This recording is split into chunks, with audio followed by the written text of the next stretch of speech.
During my son's parent-teacher night, my mother told the principal she had to step in because I was too mentally unstable. When I recorded her, she laughed and said, "It's not like she can fight back."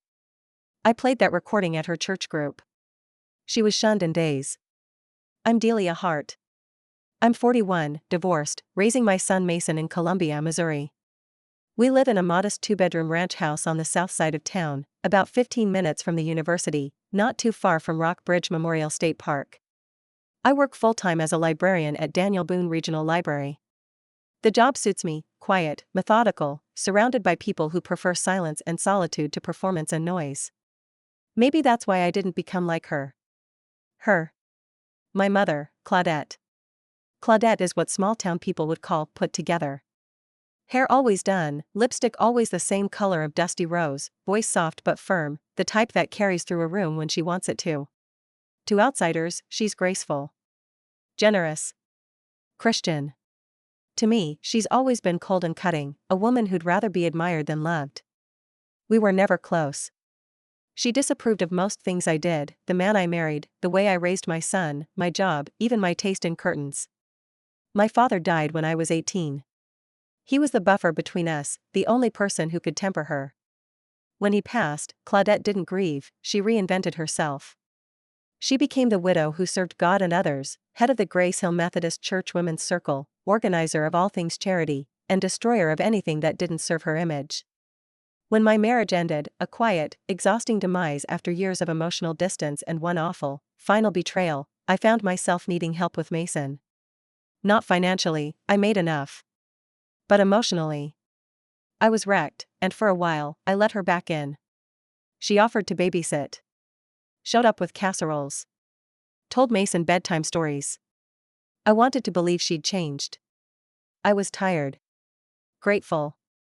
And I forgot, for just a little while, that everything Claudette does comes with a string. That string became a noose. It started slowly. Comments here and there. Mason seems withdrawn, don't you think? Your house is a bit lived in. Maybe you should try a different job, something more stable. And I let them slide because arguing with her never got me anywhere, and I didn't have the energy.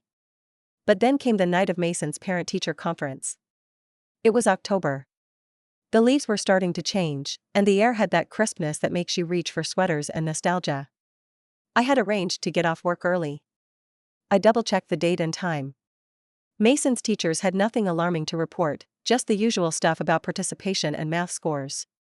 I even felt hopeful. When I walked into Jefferson Middle School that Thursday evening, I was 5 minutes early. I remember the sound of my boots against the linoleum floors. The walls had these colorful student-made posters about anti-bullying and healthy habits. Normal school stuff. But what wasn't normal was the sight of my mother already sitting across from the principal, Mr. Sayer. She was leaning forward, hands folded, speaking in that careful, quiet voice she used when she wanted to seem concerned. I paused just outside the open door and heard her say, "Someone had to step in. Delia's never really been stable. And Mason, well, he needs someone who can make decisions for him." I stood there, invisible in plain sight, as my mother told the principal of my son's school that I was unfit. That I was unstable. That I was failing. Mr. Sayer noticed me first, looking awkward, confused. Claudette turned, saw me, and smiled, the kind that didn't reach her eyes. I said nothing. I sat down. I finished the meeting. I left. Mason didn't notice anything was wrong, he was too busy playing with the new Star Wars toy his dad had mailed him last week. But I couldn't sleep that night. I lay in bed staring at the ceiling, the words echoing in my head. Too mentally unstable. That was when something inside me shifted. Not snapped. Not exploded. Just realigned. I was tired of being quiet. Tired of letting her create the narrative. Tired of swallowing shame that wasn't mine. So I decided to become quiet in a different way. Not passive. Observant. Strategic. I started recording. The first few attempts weren't very fruitful. My mother was good at keeping things surface level when we were around others. But when she was relaxed, especially in my home, drinking tea in the kitchen, thinking she was in control, that's when the mask slipped.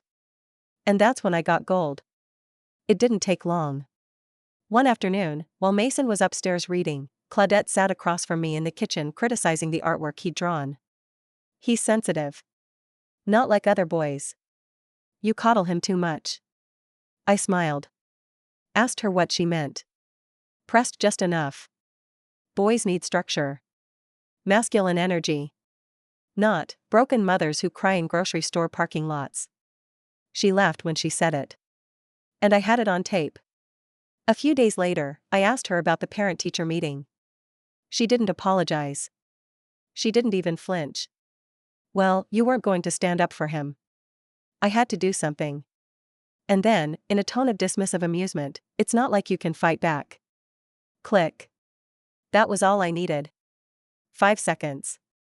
One laugh. One sentence. I didn't confront her. Not yet. That would have given her power, the chance to spin it, twist it, accuse me of manipulating her words. Instead, I called Harriet Miller. Harriet is in her late 60s, a lifelong member of Grace Hill, and someone who's known me since I was in middle school. She used to babysit me and my sister before she passed away in college. Harriet has always been sharp, not afraid of Claudette, but not exactly her adversary either. Neutral, but not naive. I told her everything. I sent the audio clip. I didn't ask her to do anything. I just said I needed someone else to hear it. Someone from the inside. 3 days later, Harriet told me she was going to play it during the next women's circle. I didn't ask how. I didn't ask when. I didn't even ask why. I just said thank you. Harriet called me the next morning, her voice steady but quieter than usual. "They heard it," she said. I was sitting in my car outside Hy-Vee, the one on Nifong Boulevard. I had just finished grocery shopping, but I hadn't gone inside my house yet. My hands went cold around the steering wheel. "What happened?" I asked. There was a pause. Then Harriet sighed. "Well, I asked for a few minutes at the end of the meeting. You know how they go, announcements, scripture readings, something about the bake sale, someone volunteers to lead the prayer. It was all routine. And then I pulled out my phone and said, I want you all to listen to something. Just a short recording." Harriet said there was a little confusion, a few mutters. But the moment Claudette's voice played, that distinct tone of mockery, the scoff right before she said it's not like she can fight back, the entire room went still. She didn't say a word during it, Harriet told me. But when it ended, she stood up and tried to laugh it off. Said you must have spliced it together or that it was taken out of context. Harriet's voice grew firm. But we all knew that voice. That tone. Claudette doesn't just say things like that. She means them. I felt a strange wave rush through me. Not triumph. Not satisfied. Just, a strange kind of justice. Like I'd cracked something open that had been sealed shut too long. She left the church hall early. Didn't stay for the group prayer. She didn't say goodbye. Just walked out. That night, I didn't sleep again, but not from rage or despair. It was more like processing. My body felt like it was thawing from something frozen for years. I didn't hear from my mother for 3 days. Not a text.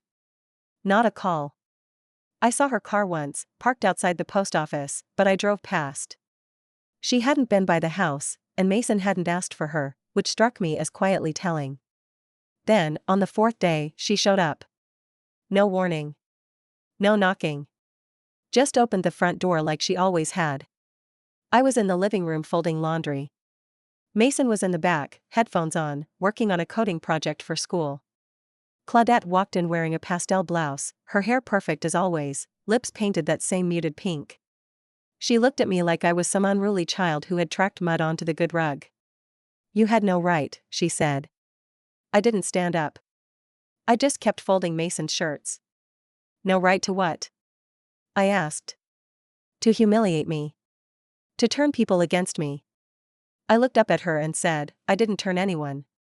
I played your own words." She scoffed, that dry, dismissive sound she always made when caught. "People say things in frustration." I stared at her for a moment. "You said it like it was a joke. Like it was funny. And you've said worse to me. For years." She crossed her arms, standing rigid. "You've always been fragile, Delia. Ever since you were a girl. You read too much into everything. You twist things. I laughed once, short and bitter. I didn't twist anything. I just stopped pretending. That seemed to hit her harder than anything else. You think this makes you strong? She asked, stepping closer. You think humiliating your own mother makes you a hero? I think it makes me honest.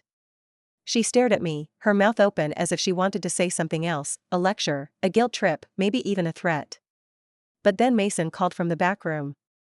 Mom, I need help with the charger. Claudette froze. Her eyes flicked toward the hallway. For a second, I thought she might say something to him, guilt him, appeal to him, but she didn't. She turned back to me. I hope you're happy. Then she walked out. I didn't see her for weeks after that. At first, I thought maybe it was over, that she'd stay gone. But this is Claudette. She doesn't disappear. She retreats and recalibrates. The whispers started surfacing around town.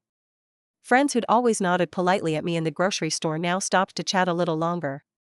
I started hearing, I always wondered how she really was at home, or she never let you speak for yourself, did she? But it wasn't just the town that changed. Something changed in me. I no longer winced when I ran into people from the church. I stopped rehearsing explanations in my head. I didn't avoid places she used to frequent, the farmer's market, the downtown coffee shop, even the little consignment store she used to donate to. Mason didn't ask why she wasn't around, at least not at first. He's an observant kid, too observant sometimes, and he's always sensed tension in the room long before words catch up. But about a month later, as we were walking the trail in Capon Park, he asked, "Is Grandma mad at us?" I looked down at him and said, "No, buddy. Grandma just got caught being unkind." He nodded. Then, "So, does she have to say sorry before she can come over again?" I smiled. "That's one of the things, yeah." We walked in silence after that. He didn't push it, and I didn't offer more than he needed. Mason didn't need the years of backstory. He didn't need to know about the guilt trips or the gaslighting or how many times I'd cried in silence after one of her visits. All he needed to know was that I finally stood up, not just for myself, but for the environment I wanted him to grow up in. Meanwhile, Claudette stayed busy. But not in Columbia. Someone told me she had started attending a church in Fulton, 45 minutes away, saying she was looking for a fresh start. I guess the whispers were louder than she expected. I suppose the looks in the pews, the polite refusals to bake sale sign-ups, the absence of invitations to lead prayer wore on her pride. She wasn't used to being watched. She was used to being admired. I heard through Harriet that when someone mentioned my name at her new church, she said I had mental difficulties and that I'd been struggling emotionally for years. But she didn't dare say it the same way anymore. There were limits now. She knew there were people listening. I still have the recording. I've never deleted it. Not because I want to play it again, I don't. But because it serves as a reminder. Of what she is. Of what I endured. Of what I ended. And truthfully, I don't think this story is finished yet. About 6 weeks after Claudette's dramatic exit from my kitchen, I got a letter in the mail. Not a text. Not an email. A literal, handwritten letter on pale blue stationery with a faint lavender scent, her signature flourish. It was only 1 page, but it was dense. She didn't apologize. Not really. The closest she got was, "I'm sorry you misunderstood my intentions." She wrote that she'd been under tremendous pressure and that some words, when removed from context, can sound worse than they are. She wrote about her reputation, how much she had sacrificed for the church, for the community, for me, as if proximity alone could be measured as love. And then came the real motive of the letter: I miss Mason. He shouldn't be punished because you can't move past things. There it was. The emotional sleight of hand. I could practically hear her voice lacing each sentence, the slow cadence she used when she was trying to sound like a saint. But I wasn't fooled anymore. Still, I sat on the letter for a few days. I didn't respond. I just kept it tucked in my desk drawer like a relic from a previous version of myself, someone who used to believe that family meant you had to forgive everything, even when no one asked for forgiveness. Then Mason brought home a flyer. It was for Grandparents' Day at school. He dropped it on the kitchen counter with the causal energy only a child can manage and said, "Do you think Grandma will come?" I stopped drying the dish in my hand. She hasn't really been around lately, I said carefully. Yeah, he said, looking down at the flyer. But I figured maybe now that stuff isn't weird anymore, she might. My throat tightened. I looked at him, his soft brown hair sticking up in the back, a smudge of graphite on his left cheek from drawing, and I thought, he still believes she's safe. I didn't want to be the one to tear that down, but I also couldn't feed it anymore. So I told him the truth. Not all of it, just the part he could carry. Grandma said some hurtful things about me. Things that weren't true. I asked her to take responsibility for it, and she didn't want to. So for now, it's better if she has space. He was quiet for a moment, then nodded. Okay. He didn't argue. Didn't plead. Just, okay.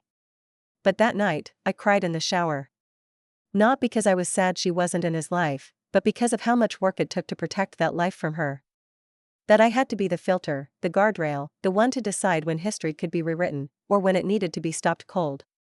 A few days later, I bumped into someone at Gerb's, a grocery store just down the road. It was Rachel Connor, one of Claudette's old church friends. We hadn't spoken in ages, but she recognized me near the produce aisle. She asked how Mason was. Then, gently, she asked if things with my mom had settled. She's not herself lately, Rachel said. She hasn't come to Bible study. Says she's focusing on healing. I nodded. Healing's a good thing. Rachel hesitated. She told a few people you were sick. That you'd had a kind of breakdown. I met Rachel's eyes. I didn't have a breakdown. I set a boundary. She blinked. Then smiled, small but sincere. I figured. Just thought you should know. I thanked her and left with a bag of apples and a strange lightness in my chest. Maybe I wasn't the only one starting to see things more clearly. About 2 weeks later, Harriet invited me out for coffee at Shortwave, a local shop tucked just off 9th Street downtown. We sat by the window, and after some small talk about Mason and work, she leaned in slightly. Do you know what your mother asked me last week? She said, stirring her tea. I shook my head. She asked if I'd talk to you on her behalf. Told me you were holding a grudge and that it was hurting the family's reputation. I laughed under my breath. The family's reputation? What does she think this is, Downton Abbey? Harriet smiled. I told her she'd have to speak for herself, and maybe for the first time in her life, say what she actually means. I looked down into my mug, watching the cream swirl with the coffee. She won't. No, Harriet said. She probably won't. But that doesn't mean you're wrong for waiting. There's something strange about reclaiming your story. At first, it feels like treason, like you're betraying some ancient family contract that says, keep the secrets. Keep the peace. But after a while, the silence starts to feel heavier than the truth ever did. I didn't respond to Claudette's letter. I didn't invite her to Grandparents' Day, and she didn't show up on her own. Mason went with his friend Devin's grandmother and had a blast. She sent another card the week after, this one shorter. No lavender scent. Just a single line, you've made your point. She still didn't say sorry. And that told me everything. I started noticing little ways her absence made room in my life, space for deeper conversations with Mason, space for laughter that didn't carry a layer of tension, even space in my own head that wasn't occupied by mental rehearsals of what I'd say next time she cornered me. The hole she left wasn't actually a hole. It was a clearing. But like I said before, she doesn't disappear. She retreats. She recalibrates. And as much as I'd love to tell you this story ends with a dramatic apology or some cinematic moment of reconciliation, it doesn't. Not yet. Because something else happened. Something that told me the fight wasn't really over, that her version of revenge had only just begun. I didn't hear from her again for several weeks. Long enough to almost feel like the silence was the new normal. Long enough that I started letting my guard down, just a little. Mason was doing well. I'd recently been offered a chance to run a community reading program through the library. Life was settling. Then, a friend from Mason's school texted me. Hey, did you hear Claudette filed for temporary guardianship? My stomach dropped. I didn't understand at first. I thought maybe it was a mistake. I called the courthouse the next morning. I remember holding the phone to my ear, my hand shaking, as the woman on the other end confirmed it. There was a motion submitted under my mother's name, requesting an emergency hearing for intervention on behalf of a minor, citing concerns over parental mental fitness and neglect. I stood frozen in my kitchen. She was trying to take my son. All the progress, the boundaries, the silence, it wasn't enough. She had waited, biding her time, and now she'd picked the one fight she knew would gut me completely. It didn't matter that I had no record. That Mason was thriving. That every teacher, doctor, and neighbor could attest to a stable home life. She was banking on reputation. On appearances. On old alliances in the community who still saw her as good ol' Claudette. But this time I was ready. I got a lawyer the same week. Not cheap, I had to borrow from my emergency fund and cancel a short trip Mason and I had been planning, but worth it. Her name was Trina Galvez. Smart, sharp, and fiercely maternal in her own right. She's overreaching, Trina told me after reviewing the paperwork. But we'll need more than that clip to shut her down completely. So I started compiling. Emails from Mason's teachers about his grades. Letters from his pediatrician. Pictures of our day-to-day life. A digital folder of recordings, not just that original 5-second bombshell, but others, subtler, colder. Ones where she undermined my parenting. Insulted me to my face. Mocked Mason's interests. One recording stood out. It was from just before the parent-teacher night, weeks before the fallout. I had invited her for dinner. She didn't know my phone was in my apron pocket. She had said, "Delia doesn't even realize I'm the one raising that boy. Without me, he'd fall apart. She barely functions." And she laughed. That same cold, dismissive laugh that had echoed through my childhood. We submitted it to the court. When the hearing came, she showed up in a pale gray suit, pearls, and her Sunday face, all gentle smiles and calm concern. She had even brought 2 women from her church to sit behind her. Support. I wore a simple navy dress. Mason stayed home, thankfully, the judge hadn't required him to attend. Trina dismantled her case with surgical precision. Not just facts, but patterns. The manipulation. The control. The image curation. The recordings. One by one, Trina laid them out like puzzle pieces forming a very different picture than the one Claudette had painted. But the moment that ended it, the moment I still replay when I need strength, came when Trina asked the judge if we could play the clip from the church group. I saw Claudette flinch. The judge listened to that small clip. 5 seconds. A laugh. A sentence. It's not like she can fight back. When it finished, there was no reaction for a full 10 seconds. Just the quiet hum of the courtroom air conditioning. Then the judge looked directly at my mother and asked, "Do you believe this reflects an appropriate concern for your grandson's well-being?" Claudette didn't answer right away. She looked lost, just for a second. Then she pulled her shoulders back and said, "That was taken out of context." The judge nodded. Then turned to me. Motion denied. Ms. Hart retains full parental rights. Case closed. Just like that. Claudette didn't look at me when we left the courtroom.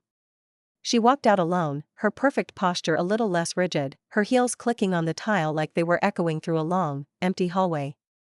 I thought that would be the end. But revenge, real, meaningful revenge, isn't always about fireworks. It's about consequences. And sometimes, it unfolds slowly. The court's decision was public record. Harriet printed out the documents and circulated them quietly within the women's circle. People read. People talked. Slowly, gently, my mother's carefully constructed image unraveled further. Not because I said anything, but because she couldn't control the narrative anymore. She lost her standing in the church completely within 3 months. They asked her to step back from leadership for the sake of healing and reflection. Her name was removed from the volunteer list at the food pantry. The new pastor, younger, more progressive, gently but firmly declined to endorse her bid for another fundraising campaign. In a town like Columbia, reputation is currency. And Claudette's account was finally overdrawn. As for me? I didn't gloat. I didn't send her a letter. I didn't make any grand declarations of victory. But I did do something that mattered more. I changed the locks. I got Mason into a robotics program at the University of Missouri on weekends. We planted a garden together behind our house, tomatoes, peppers, some wildflowers just for fun. Every Sunday, we went hiking in Rock Bridge or spent an afternoon at the park. And most of all, I started to breathe differently. Not heavier. Not guarded. Freely. Mason still asks about her sometimes. I always tell him the truth, the simplest, softest version of it he can carry. She made some choices that hurt people. But you're safe. And I'm always here. He doesn't ask much more. Kids are smarter than we give them credit for. And Claudette? She still lives on the other side of town, alone now. I've heard through quiet sources that she's tried to edge her way into a smaller church community in a neighboring county. But it's not the same. Her power came from familiarity, from history, from pretending. And now, everyone's heard the recording. She used to laugh and say, "It's not like she can fight back." But now she knows. I can. And I did.